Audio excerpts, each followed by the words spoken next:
이게 뭐였지? 크크 보람고 서술형 문제. 내가 이거를 한 명 더 줘야 돼. 수업 안 들어. 방학 때만 들었거든. 근데 걔가 이게 너무 하고 싶대.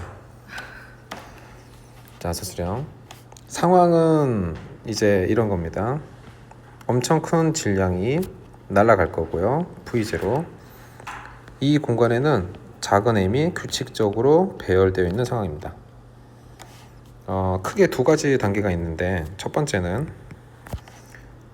굉장히 큰 질량이 작은 질량에 충돌할 때 충돌 후 속력 V1'과 충돌 후 속력 V2'이 어떻게 구성되는지를 알고 있어야 돼요. 근데 이 중에서 특히나 두 번째 게 우리가 알 필요가 있고요.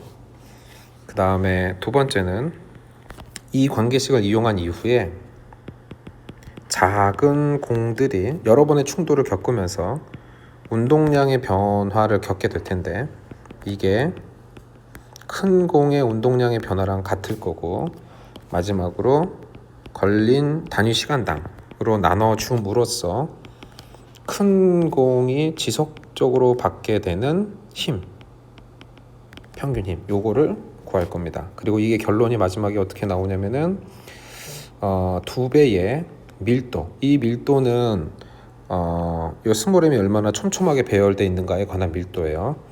2배의 밀도의 결론이 뭐였지? 큰 공의 속력 V0의 제곱, 이렇게 나오면 돼요. 이게 시널에 나온 결론이에요. 자, 첫 번째 과정을 먼저 합시다. 일단은 충돌에 있어서 라지 M, 학교에서 썼던 문자를 그대로 인용해서 쓸게요. 이게 V0로 달리고 있고, 스몰 m은 지금 정지 상태로 유지를 합니다. 이 녀석이 쿵 하고 충돌하고 나면 요 라지 m의 나중 속력은 V, 스몰 m의 나중 속력은 뭐라고 할까? V'이라고 할까? 이렇게 삼을게요.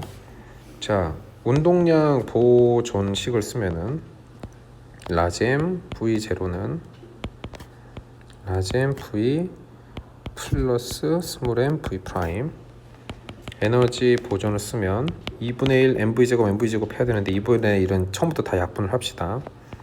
라지 m v0의 제곱, 라지 m v제곱, 스몰 m v 프라임 제곱. 원래 더 일반적으로는 v1, v2, v1 프라임, v2 프라임 더 변수를 두고 하지만 그냥 요 상태만 가지고 산수로 처리를 할게요. 이 두 가지를 연립하는 쉬운 방식은 질량을 한쪽으로 모는 거예요. 그래서 1번식에서 라지 m을 왼쪽으로 몰면 v0 빼기 v 스몰 m v 프라임, 2번식에서 라지 m을 몰면 0 제곱 빼기 v 제곱, 오른쪽은 m v 프라임 제곱. 자, 얘를 인수분해를 하면 v0 빼기 v 한번, v0 플러스 v 한번, 그리고 여기는 v 프라임이 제곱이니까 그냥 두 번 쓸게요. 이렇게. 자, 그럼 산수 얘랑 얘를 좌변분의 좌변, 얘랑 얘를 우변분의 우변 하고 나면 좌변에는 v0 플러스 v 남고요, 오른쪽엔 v 프라임만 남습니다. 이제 목적이 뭔지를 생각을 해야 돼요. 내가 이게 알고 싶어요? 그럼 v 프라임을 소거를 하는 거고, 얘가 알고 싶어요? 그럼 v를 소거를 하는 겁니다. 우린 이쪽에 더 관심을 가져볼게요. 나는 이 v를 소거하겠어. v를 소거하자. 그럼 v는 v 프라임 빼기 v0로 쓴 다음에 얘를 다시 1번식에 대입하면 되죠. 라지 m v0, 라지 m v 프라임 빼기 라지 m v0 플러스 m v 프라임. 자, 그러면 이 라지 m v0 이꼴 라지 m 플러스 스몰 m v 프라임. 따라서 가만히 서 있던 작은 공의 나중 속력은 라지 m 플러스 스몰 m 분의 2 라지 m v0 이렇게 되는 겁니다. 극한이죠. m분의 라지 m이 발산한다 라고 극한을 취하고 나면 앞에 있는 개수만 쫓아가면 되는 거니까 이 극한값은 2V0 이렇게 나오게 돼요. 그래서 결론이 작은 공은 2V0를 갖게 돼요. 이제 이 결론만 가지고 다음 상황을 갑시다.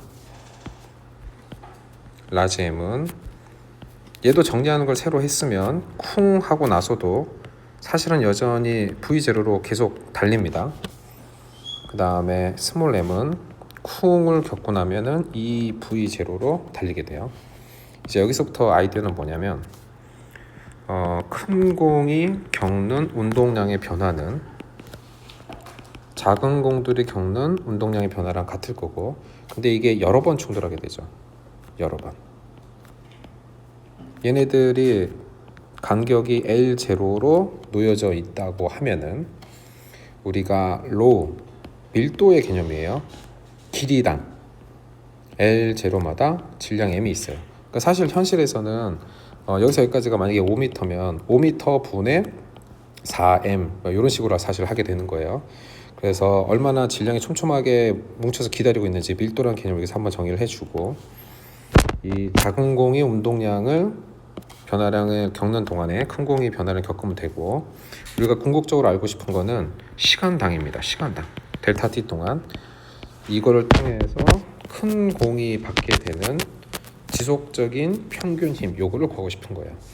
그러면 델타 t라는 거는 또 어떤 의미로 또 사용하게 되기 시작하냐면, 라지 M이라는 녀석이 V0로 달리고 있을 텐데, 그러면 델타 t 동안에는 얼마큼을 달리게 되냐면 이동거리 S는 V0 델타 t 동안 다니게 되고, 그럼 이 과정에서 몇 번이나 작은 공들이랑 부딪힐까를 알고 싶으면은 몇 개 있어? K개가 있어. 걔네들은 L0라는 간격으로 배치가 되어 있으니까 전체 길이를 L0로 나누면 돼요. 그럼 몇 개가 있는지가 나오게 되고, 그때마다 충돌을 하게 되는 거죠. 그때마다. 그러면은 K번 충돌을 하게 되니까 이 운동량의 변화량에다가 작은 공 하나가 겪는 운동량의 변화량, 작은 공 하나가 겪는 운동량의 변화량 EMV0죠. 가만히 있었다가 나중에 EV0 되니까. 그리고 이 작은 공이 몇 개나 있냐면 K개가 있게 됩니다. 언제 동안? 델타 t 동안. 요게 바로 이제 F바가 되는 거죠. 자, 이 중에서 몇 개의 문자를 다시 바꿔가서 씁시다. 델타 t라는 거는 뭐라고 치환이 다시 가능하냐면 V0분의 S라고 바꿔 쓰는 게 가능하고요. 또 K라는 것도 이렇게 바꿔 쓰는 게 가능하죠. L0분의 S 바꿔 씁시다. F바는 EMV0 K 대신엔 L0분의 S, 그 다음에 델타 T분의 1이니까 S분의 V0. 그러면 뿅뿅 약분하고 EMV0 제곱에 밑에 로가 남아있어요. 우리가 애초에 얘를 미리 정의를 해뒀죠. 뭐라고 쓰는 거라고? 길이분의 질량이 얼마나 촘촘하게 있는지. 이 로